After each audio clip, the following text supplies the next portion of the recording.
Ang theme pa rin natin today ay sakop pa rin ng ating theme for the next few months.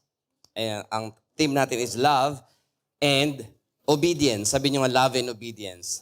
At ang title ng ating topic ay When We Love God Because, okay, may ellipsis pa.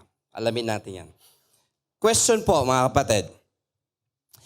Minsan ba, nadja-judge mo ang sarili mo dahil feeling mo hindi mo ganun kamahal si Lord? Ulitin ko yung tanong habang nag-sink in.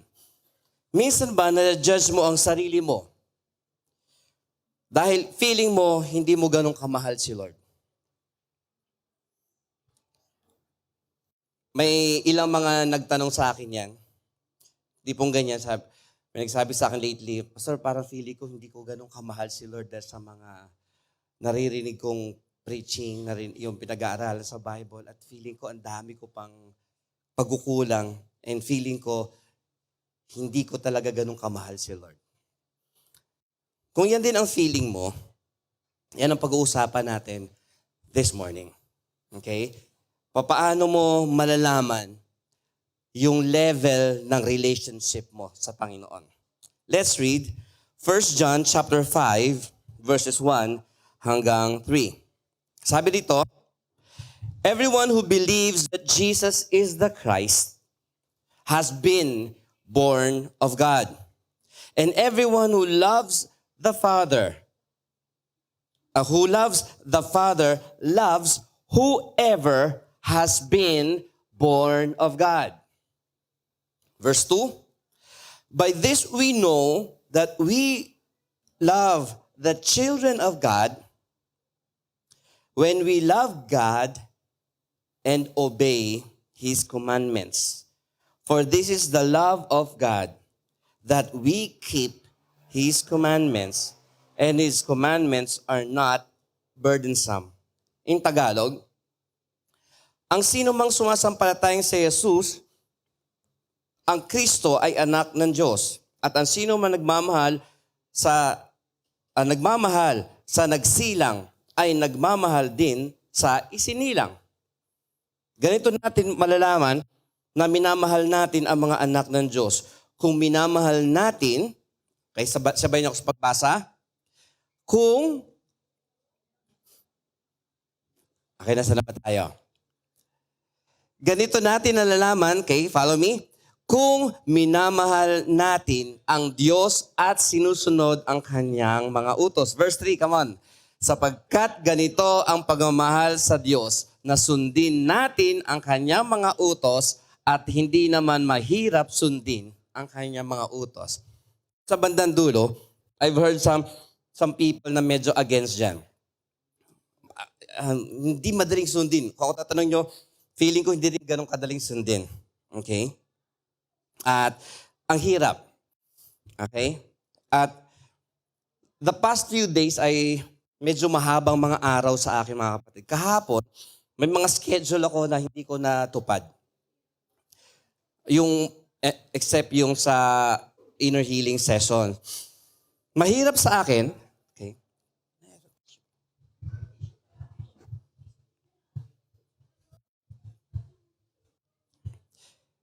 Nakapag inner healing sessions, alam niyo yung oras ng inner healing sessions. Okay, talagang lahat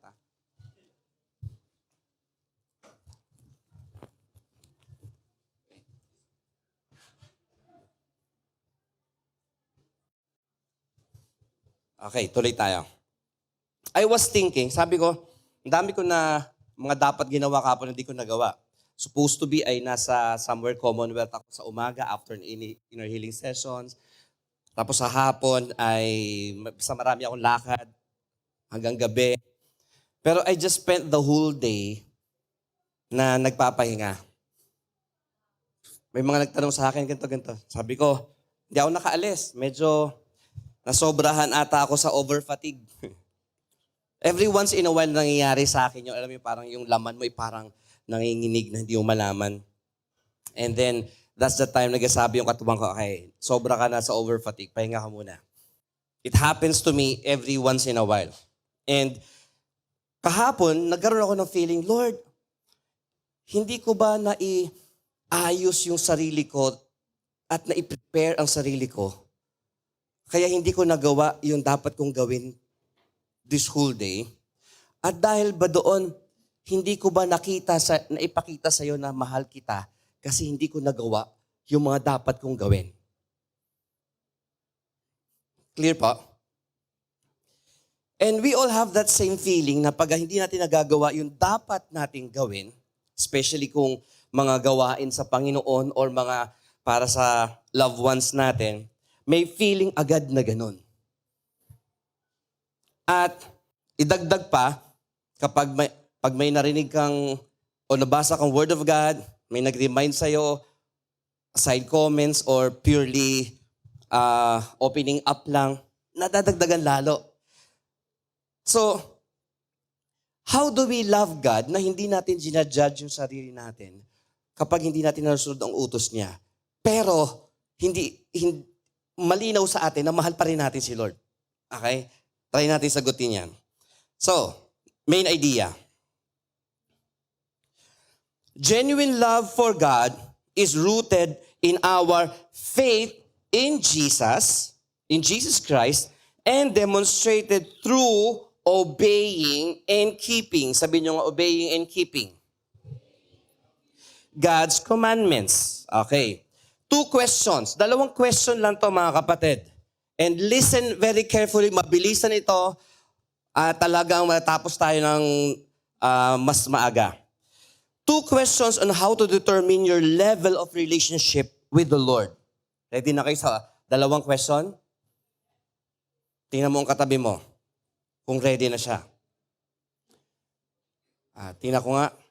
Pakitaas ang kamay. Nung mga ready nang makinig. Ayun. Okay, may ilan. May ilang ready na. May iba nag-iisip pa. Unang question. Is there genuine believing and genuine belonging? Depende sa iyong accent. Is there genuine believing or genuine belonging? Whichever one dyan. Yan ang unang tanong. Para masukat mo ang level ng iyong relationship sa Diyos, tanongin mo muna sa sarili mo. Okay? Genuine ba na naniniwala ka? At tunay ba na naniniwala ka? At tunay din ba na may belongingness ka? At para masagot natin yung maraming questions dyan, pero tingnan muna natin yung verse. Ang sabi ng verse ay, sabi doon sorry, hindi ko nabago yung verse, ano? That's 1 John chapter 5.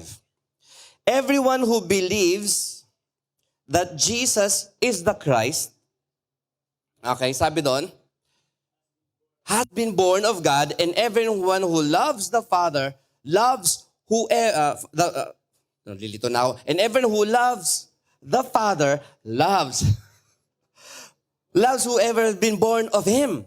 Now, sa dalawang verse na yan, o sa unang verse na yan, meron diyang believing and belonging. Idagdag natin yung verse 2. By this we know that we love who? God? No. That we love the children of God when we love God, ay sandali, nakakalito lalo, and obey His commandments.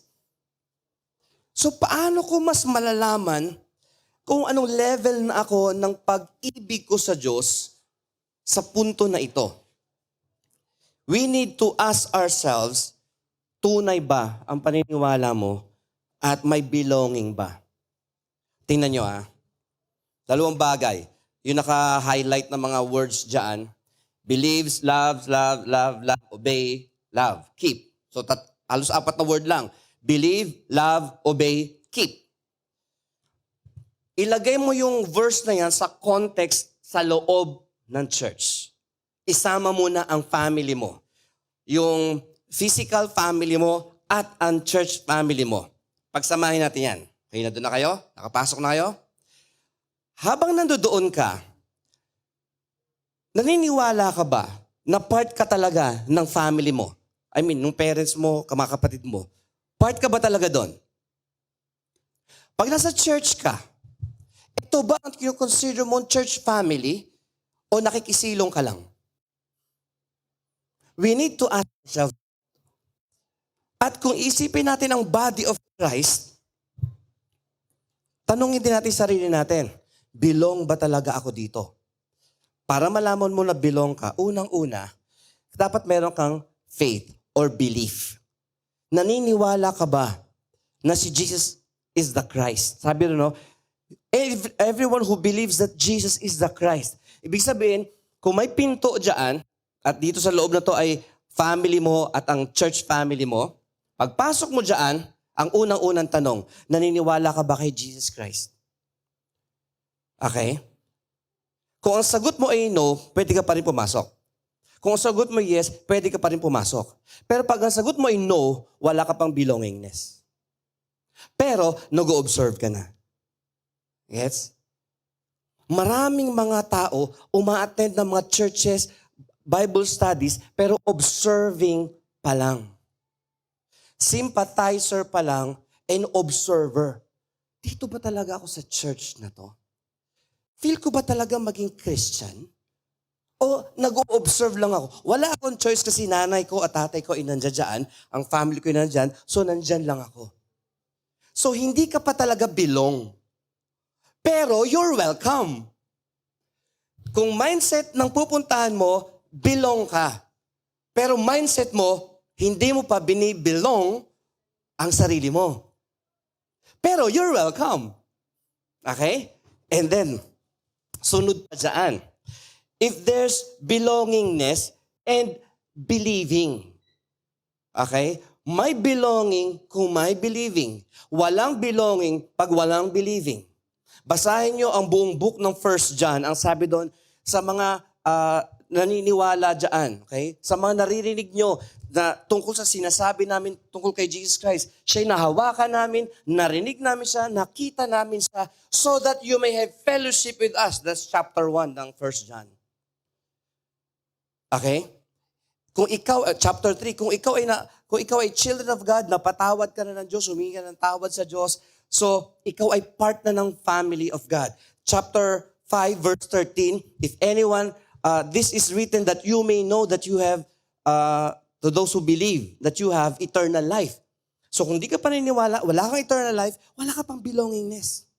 Hindi lahat na umaattend ng church ng Bible study ay may belonging na nararamdaman. That's why, kapag ikaw ay walang belonging, at tubili kang pumunta ng Bible study, ba't ako pupunta ron? Okay? Supposed to be last Monday, may atinan akong engranding birthday ng aking kabatchmate, but because I was not feeling well again, hindi ako pumunta doon. Sabi ng mga batchmates ko, inom ka na ng gamot, baka pwede yan. Okay, naka-ready pa naman yung mga coat natin. Nasa hotel yon. Pero sabi ko, hindi yan eh. Pero tinanong ko sarili ko, at may nagtanong sa akin, pupunta ka ba? Sabi ko naman. At isang batchmate ko nagsabi, parang ayokong pumunta kasi parang hindi ko feel, pero pupunta pa rin ako, kaso nga lang parang alam mo yon, hindi naman kami close nung high school tayo. So ngayon, dinala ko dito sa ating pinag-uusapan.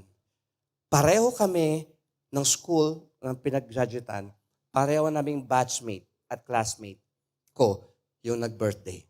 Pero that person doesn't feel belongingness. Pero invited siya. Okay? Ako invited, may belonging naman, kilala ko naman yon. Pero hindi nga lang nakapunta. Guess niyo po bang sinasabi ko, mga kapatid? Belief in Jesus as the Son of God is foundational for loving God and loving other people, especially the children of God. Next, love for God and for God's children reinforces. Next slide. Love for God and for God's children. Dapat mahal mo ang Diyos, mahal mo ang mga anak ng Diyos. Sa term ni John, kung mahal mo ang Diyos, dapat mahal mo yung mahal ni Lord. Nandiyan ba kayo? Kung mahal mo si Lord, mahal mo yung mahal ni Lord. Pag di mo mahal yung mahal ni Lord, paano masabing mahal mo si Lord? Binalik lang. So, itong isa pa. Next slide. Medyo mahabang explanation to, pero papaiksiin ko, mga kapatid. Tingnan nyo. Believing in Jesus is equals to being born of God or being born again. Hindi ka part ng family of God if you have not been born of God.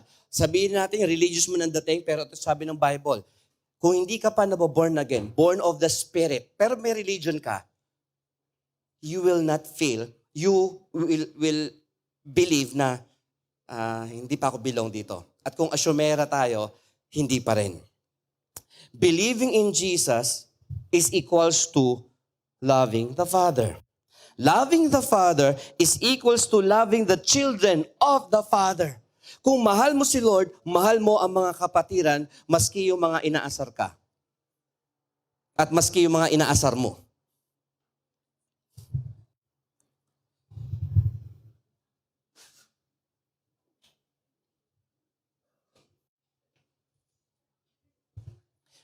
Next, loving the children of the Father is equals to obeying the commands of God.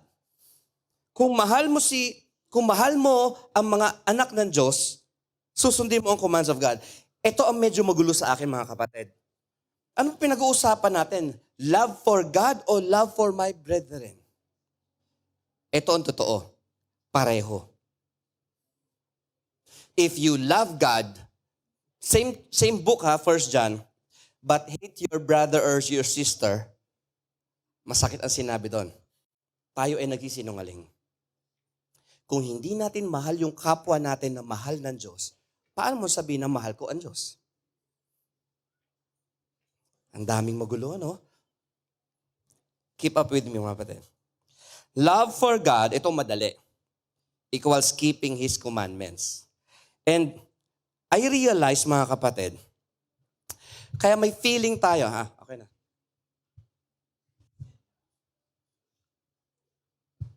Meron na dito isang balot ito. Tuloy tayo. Yung last line na yan, madaling unawain yan. Pero pag hindi mo unawa yung sa taas,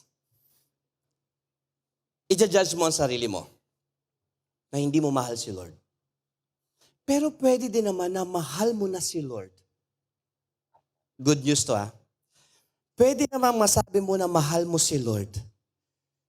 Hindi ka nga lang naka-encounter pa nung katotohanan na dapat mahal mo din ang kapatid mo sa Panginoon. Kasi ang alam natin, mahalin natin yung mabait sa atin, yung hindi nangaasar sa atin. Di ba? Yung nagbibigay sa atin, yung mga nagpapautang sa atin, yung mga nililibre tayo. Lahat ng mababait na yan, mahal ko kayo. Kayong mga, ayoko na magsalita, hindi ko kayo mahal. Kasi hindi nyo ako mahal. Yan ang kinalakhan natin na paniniwala, na pananaw. Mahalin mo yung mabait sa'yo. Pag hindi mabait sa'yo, layuan mo. Panggulo sila sa buhay mo. Pero when we go to the Bible, ang love for God ay may kinalaman sa love for God's children. Sabi ko nga, ba't pastor pwede ba si Lord na lang pag-usapan natin? Huwag na yung iba dyan. Huwag na yung iba dyan. Dito, makaka-feel kayo ng condemnation kapag ayaw niyong tanggapin ang katotohanan ng Diyos. Pero pag sinabi niyo, Lord, forgive me, sorry, hindi ko pinaniniwalaan yan kasi hindi ko ginagawa. Ngayon, Lord, baguhin mo nga ang puso ko. That's number 1. Again, ang question natin ay, what's our question? How to determine your level of relationship with the Lord? Number 1 is there genuine believing and genuine belonging? Number 2, mga kapatid, this is number 2. Is there obedience with no burden? Nako. Believe me, this one thing ang magpapalaya sa'yo para i-judge mo ang sarili mo. Kapag sumusunod ka ng walang halong, alam mo yung pag-judge sa sarili mo sa iba, this will strengthen your love for God. at hindi mo i-judge ang sarili mo. Tingnan natin. 1 John 5:3. Sapagkat ganito ang pagmamahal sa Diyos, na sundin natin ang kanyang mga utos at hindi naman mahirap. Hindi naman. I don't know kung yung Tagalog dito na naman ay same na iniisip natin, ha? Okay. Siguro mas gusto kong basahin na at hindi mahirap sundin. In the English, sa English translation mga kapatid, it's direct to the point. Tingnan nyo na.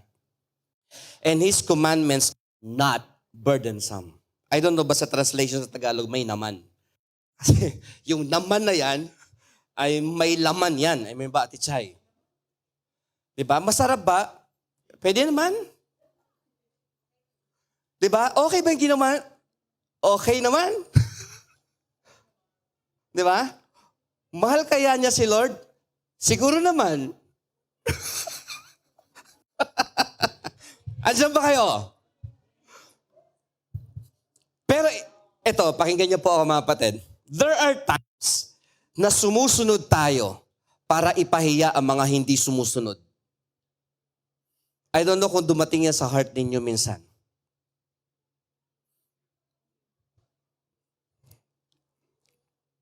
Kung maging honest sa atin, was there a time na sumunod ka sa Diyos para ipahiya ang hindi mga sumusunod sa Diyos?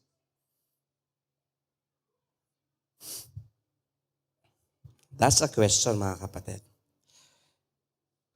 Katulad na sinabi ko kanina, dapat hindi mo ginajudge ang sarili mo, pero at the same time, dapat hindi ka napipilitang sumunod sa Diyos.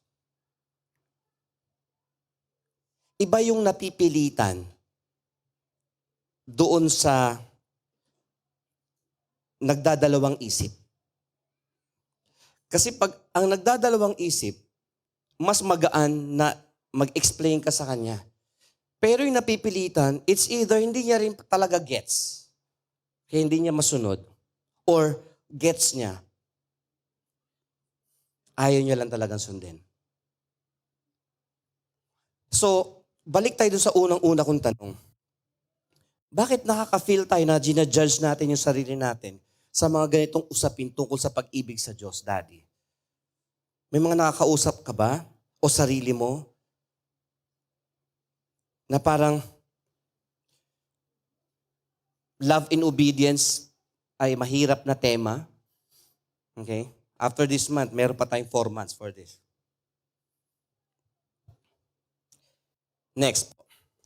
True love for God is shown by unburdened obedience and the keeping of His commandments. By the way, hindi commands, ha? Commandments.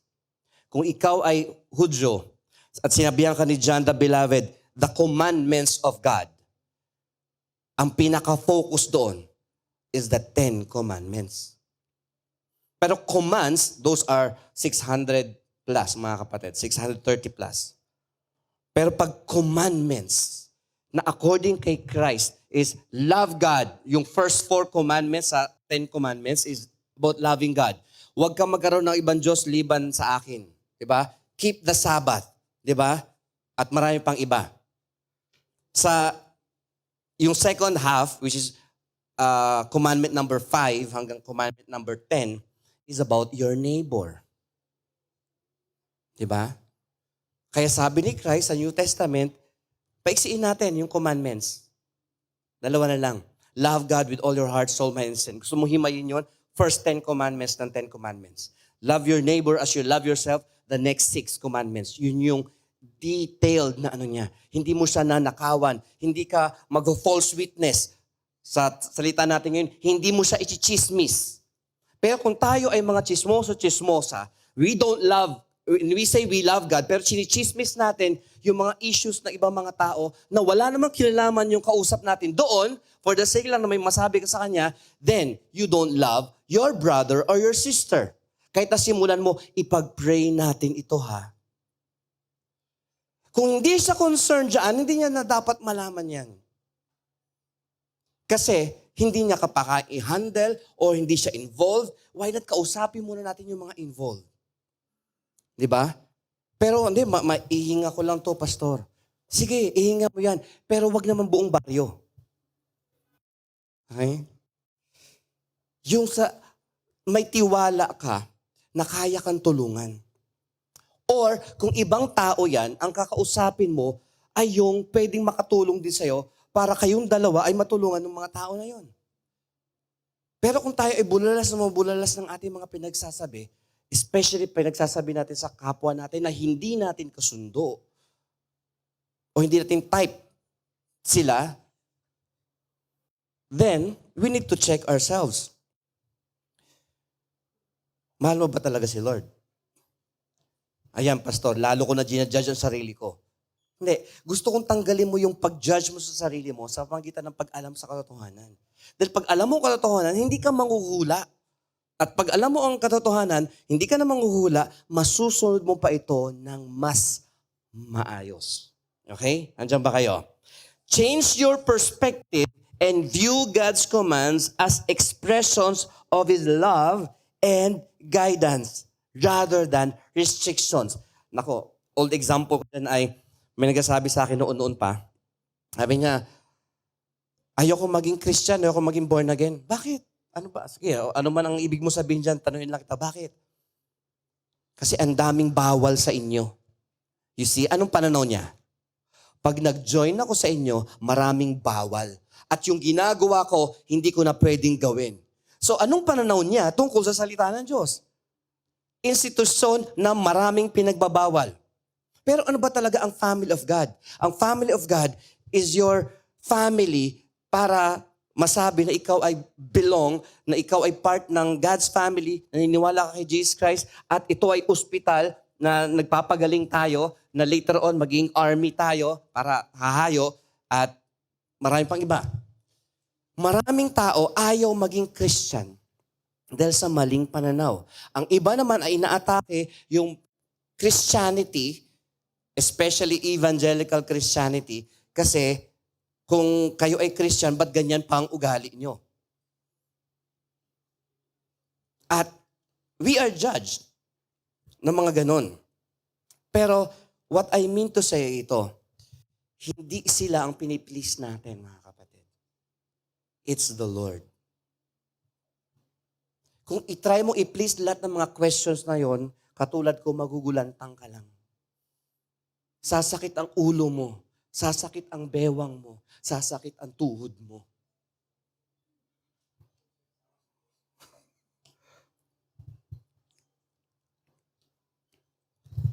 That's why, mga kapatid, next, when believers, example, we find joy there in obedience. We understand that God's laws are designed for our good. Susunod ako sa Diyos kasi aayusin ng Diyos ang buhay ko. Pero if you think wala nang problema sa buhay mo, okay ka na, you don't need God, you don't need to worship the Lord kasi okay ka na. Pero I tell you, ikaw ay makasalanan, ako ay makasalanan. Ikaw ay may kayabangan, ako ay may kayabangan. Ikaw ay nangchichismis, ako rin ay nangchichismis.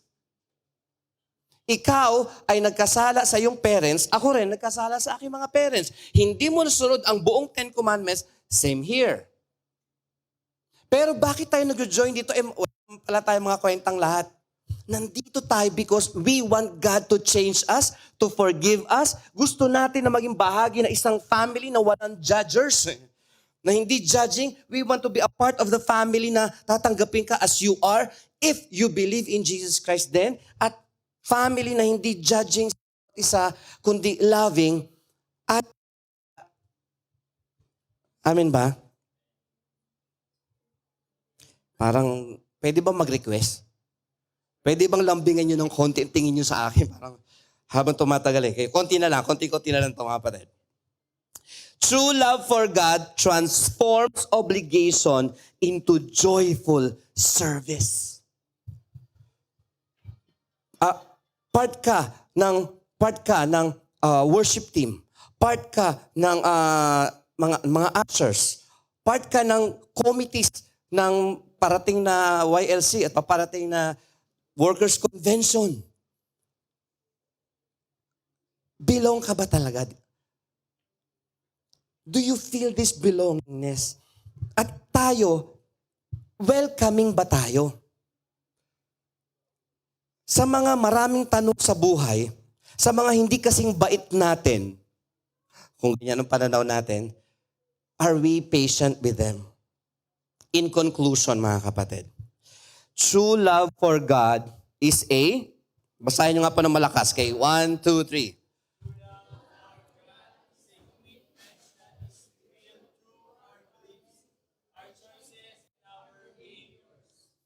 True love for God is not just mere feeling or sentiment. There always must be time for individuals, especially for followers of Jesus, to reflect on our own relationship with God and our obedience to and the keeping of His commandments, hinga ng konti, as a measure of our love for Him. So dapat ka ba ma-condemn? Dapat mo ba i-judge sa sarili mo? No. Hamunin mo ang sarili mo. Baguhin mo ang pananaw mo. Hindi mahirap ang utos ng Diyos. Ano man narinig yung isang araw to?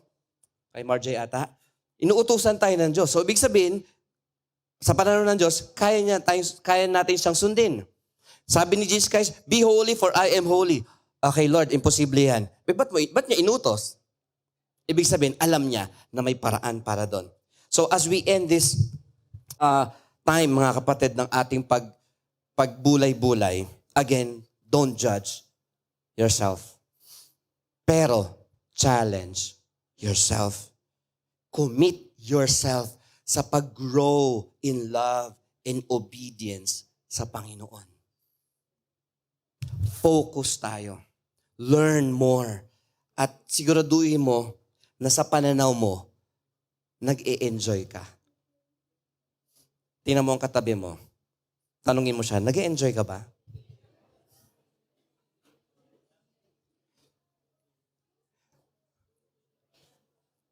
Tingin ka doon sa kabila, sigurado ka nag-e-enjoy ka.